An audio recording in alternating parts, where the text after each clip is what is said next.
1955 की बात है। कैलाश मानसरोवर यात्रा से सुदर्शन जी लौटे थे हैं, और उन्हें मुक्तिनाथ जाना था।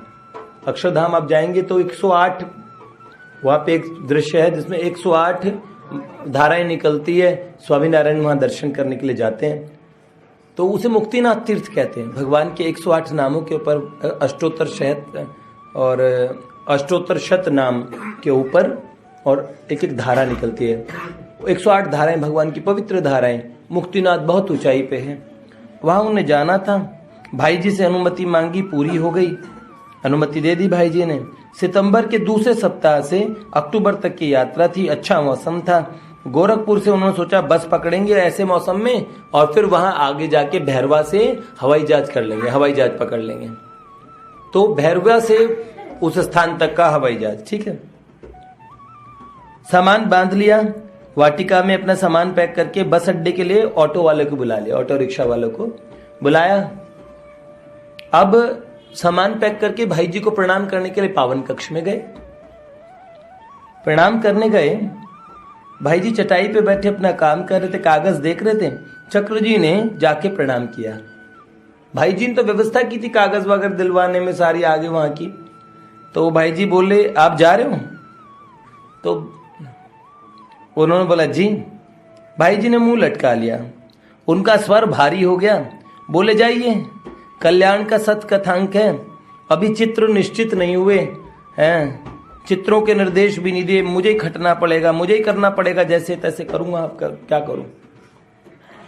यूं नहीं, ये बड़ी अकल्पित बात लगी कि चक्र जी ने यात्रा के बारे में पहले पूछा, खुश होकर इन्होंने छुट्टी दी और प्रमाण पत्र मांगने में मदद भी की, वहां सारी व्यवस्था करवाने में मदद की, और चित्रों का चुनाव कह रहे हैं। तो मैं तो कोई मदद करता ही नहीं, वो तो खुद ही करते हैं हमेशा, मैं तो बहुत थोड़ी सी मदद करता हूं हैं। सबसे विशेष बात कि भाई जी ऐसा पहली बार बोल रहे थे चक्र जी के सामने, पहले कभी ऐसे बोले ही नहीं। कोई काम को, कोई भारी भरकम काम ऐसा वो दिखाते नहीं थे, भाई जी खुद ही दूसरों के से काम भी कर लेते थे। तो आगे भी कभी उन्हें इस स्वर में उन्होंने जीवन में कभी सुना नहीं बोलते, पर उसी समय उन्होंने बोला। चक्र जी को बर्दाश्त नहीं हुआ बिल्कुल भी, अतः उन्होंने छूटते ही कहा आप ऐसा क्यों बोलते हैं, मना करना है तो सीधे सीधे मना कर दीजिए ना। इतना सुनते ही भाई जी बड़े उल्लास भरे स्वर में तपाक से बोले, दुलीचंद दुजारी जी को बुलाया, अरे भाया भाया आओ, ऑटो रिक्शा को वापस कर दो, सुदर्शन जी नहीं जा रहे। उन्होंने तो पूछा खीज में, भाई जी ने खुशी होकर कह दिया भाया उसको बोल दो कि वापस कर दे ऑटो हैं। चक्र जी के पास कहने को कुछ बचा ही नहीं, आगे का सेंटेंस तो पूरा कैसे करते। चुपचाप उठ के आ गए, रिक्शा लौट गया, बिस्तर जो बैग किया था सब खोल दिया। मन में दुख भी हुआ। अपने नित्य कर्म से दूसरे दिन सुदर्शन जी निवृत्त हुए। श्री भाई जी कुटिया के द्वार पर आ खड़े हुए बोले, सुदर्शन जी बड़ी दुर्घटना हो गई। चक्र जी ने पूछा क्या हुआ? तो उन्होंने बोला अभी अभी डिस्ट्रिक्ट डीएम का फोन आया, उन्होंने पूछा कि आपके यहाँ से कोई मुक्ति जांच जाने वाले थे, वो कल गए या नहीं? तो मैंने कह दिया नहीं गए।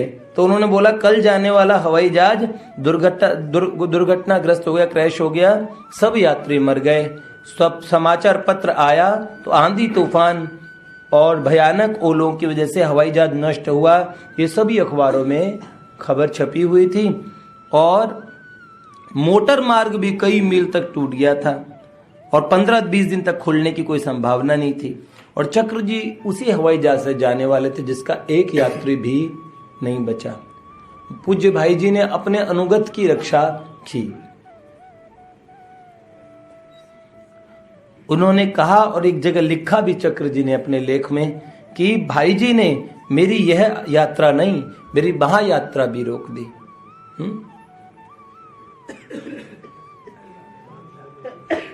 संत परम हितकारी, त्रिगुणातीत फिरत तन त्यागी। 3 गुणों से अतीत होते हैं, रीत जगत से न्यारी, संत परम हितकारी। भगवान की समस्त क्रियाएं मंगलमय होती है, ऐसा हो ही नहीं सकता कि संत की क्रियाओं से किसी का अमंगल होता हो। वस्तुतः भगवान ही अपने भक्त को इतनी मूर्तियों में और अपने सानिध्य का अनुभव कराते हैं। संत मूर्ति जो भी दिखे ना, वो इसलिए वंदन की है, इसीलिए महापुरुष का, महात्माओं को टेस्ट किए बिना उनका हृदय से आदर करना चाहिए।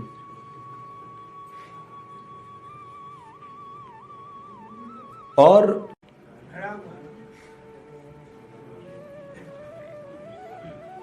1955 की बात है, कैलाश मानसरोवर यात्रा से सुदर्शन जी लौटे थे हैं, और उन्हें मुक्तिनाथ जाना था।